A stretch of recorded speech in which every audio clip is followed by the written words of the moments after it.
Hey, happy Monday, travel lovers. It's your boy Sean from the Sean Experiment, and we got a few stories to get into today. A few stories. One, a cruise ship got stuck in Lisbon, Portugal for like 5 days, docked, going nowhere. What happened? We'll talk about it.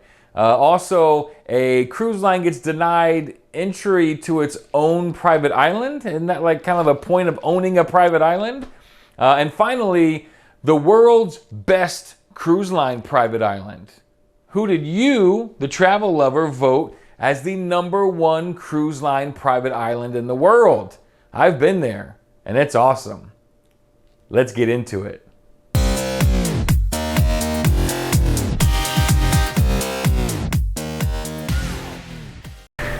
All right, so first off, a cruise ship, the AIDAnova, is going to the island of Madeira. They are set to have an awesome New Year's party there. It's going to be great. They're leaving on last Wednesday, the 29th of December.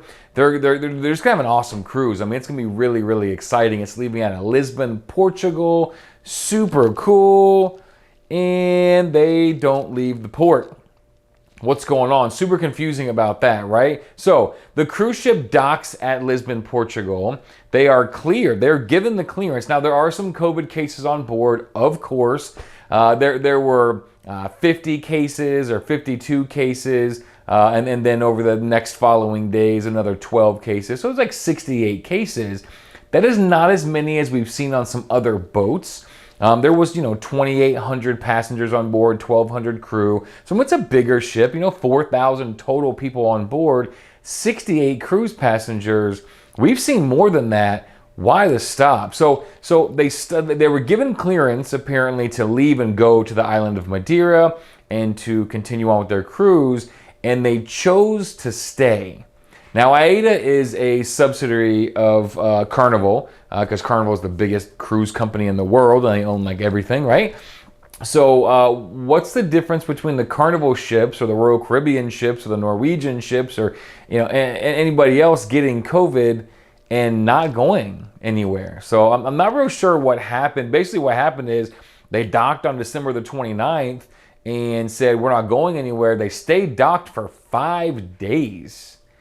And not real sure why. The crew members that received positive results on their COVID test were actually taken to a hotel in Lisbon and isolated. And I don't understand why everybody else wasn't either just removed from the ship and continued on, or why they didn't do more. I hope this is not a sign of things to come. So they sat there for 5 days. Finally, they let them off. The passengers obviously were not super happy about the outcome of the cruise and just sitting in port for 5 days. But it sounds like they have gotten all the passengers off. They said they will be flying them home. No real word on when they're going to be flying them home. But that's the big story of the day. Is this the future of cruises? Or what are we going to see later in January, February, March, as the year continues to go on? Are we going to start just saying, what, we got clearance to go, but we're not going? I hope not. I'm in the 20s before my cruise, January 30th, my first cruise in 2 years, and I got the shivers. I need some cruise in my life. So please don't cancel any cruises. The CDC has come out and said Americans should not cruise, but they've done nothing about it. We talked about that in a previous video. And now they're saying, yeah, go ahead. Not the CDC, but the port was like, yeah, go ahead. And they go, we're not going to cruise. So super weird. Don't know what's going on there. But hopefully that is a one and done. Maybe that's just a very specific thing for that boat. Maybe there's more going on than we know about. That would be very interesting. I'll let you guys know if I hear anything. But please don't cancel any more cruises. I got things to do. All right, so it's one thing for a cruise ship to not be allowed to maybe go to an island or visit a country, but to not visit its own private island, that's like saying you got COVID, you can't go home. And that's stupid. So the MSC Seashore has been denied, this was actually last week, has been denied access to its own private island. And it's because of COVID, right? I mean, why else would they not get access to their own private island? The weird thing is, on the same voyage, the MSC Seashore had already visited the private island and Nassau. And they were allowed to disembark. They were allowed to visit the island. They were allowed to, I'm sure, eat, drink, shop, and be merry. And then they go back to the private island and are told, you can't come. The Bohemian government said you are not allowed to dock.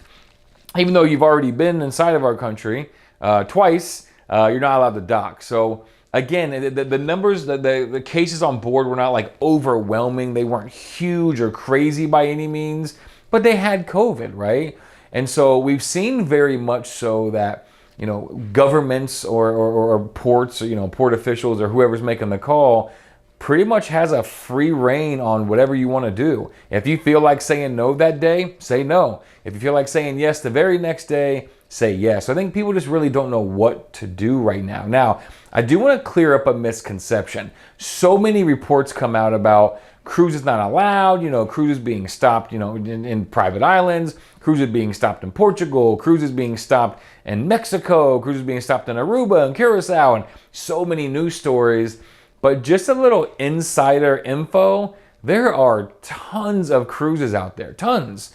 And you don't hear about the ones that don't get stopped, right? The news loves bad news, not always good news. So the good news is cruises are still happening and so many ports are still allowing them to come. The sort of general rule of thumb is if your boat has less than 1% of that boat's population without COVID, then you're allowed to come on board. What they've started to do, actually, pretty interesting, is the cruise ships have started to create sort of mobile quarantine zones and mobile hospitals on their ships that aren't being used. So for instance, Royal Caribbean is floating around a boat full of people that are quarantining and or receiving medical treatment. Now, I'm sure it's cost effective for them to do this as well. They are already paying their own doctors. They already have the ship running, etc.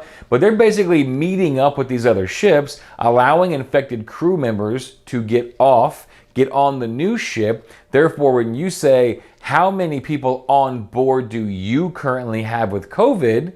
Oh, we only got 12, 15, 30, 50. It doesn't matter what the number is. But if that number is under 1%, most countries are allowing it to happen. So is that a loophole? Is that genius? Is it cheating? I don't know. What do you think? I think it's awesome. I think it's a great way to get infected people off and isolated and get the treatment they need. Although most people, they say, are asymptomatic or have very mild symptoms, they still may need, rest and fluids and, medicines and treatments and things like that. So get them off the boat, allow the cruise to continue and have lots of fun, and hopefully get to go to its own private island. So speaking of private islands, moving into our last and final story of the video, which one's your favorite? Have you ever been to a private island? More and more over the past, I would say, decade, these cruise ships have started to buy these private islands and put a lot of money into them, make them very, very nice. They have bars and pools and games and wave pools and all kinds of really cool stuff. And they did a bit of a contest or a voting made up to the people and said, what is your favorite island? So I wonder if their answer is the same as yours watching this video. I think it might, so far from the ones that I've been to, it might actually match mine. So Royal Caribbean's A Perfect Day at Coco Cay was named the best private island that a cruise line owns. Have you ever been there? It's pretty awesome, to be honest with you. They own the whole island. I think the majority of the time we just went to the swim up bar. They have this huge pool that feels amazing. A really big swim up bar with tons of bartenders. Your ship card works right on shore. So if you have the drink package, it works there as well. Even if you don't, you can go and get you a pina colada, a mojito, whatever you want. And you can relax in the pool all day. It's a really nice day. They also have live bands playing. They have little game boards like chess and other fun things. They have a zip line that runs over this really cool lake area that's super cool. They have a water park you can actually pay separately to get into. They have a little water park for the kids that you can do as well. There's a wave. I mean, there is some really, really cool stuff all in this one compact area. When we say island, we're not talking about like a huge island, like when you go to Nassau, right? And you're like, oh, we got to take a cab somewhere. This is an island you can walk to everything. So it's a really compact island with lots to do, and it's relaxing, and it's just included, and it's awesome. It's a really cool place. Not a place where you're going to go necessarily go and like get an excursion or have to spend a lot of money. Just a place you can go and really enjoy some awesome amenities that are all included, or at least mostly included in your cruise. And it's a good time. So #1 private island is Coco Cay for Royal Caribbean. Do you agree? Have you been there? Did you love it? Did you hate it? Have you been to another private island for a different cruise line that you liked better? So talk about it in the comments below. What is your favorite private island for a cruise line? Let's get into it, and I'll see you guys next time. See ya!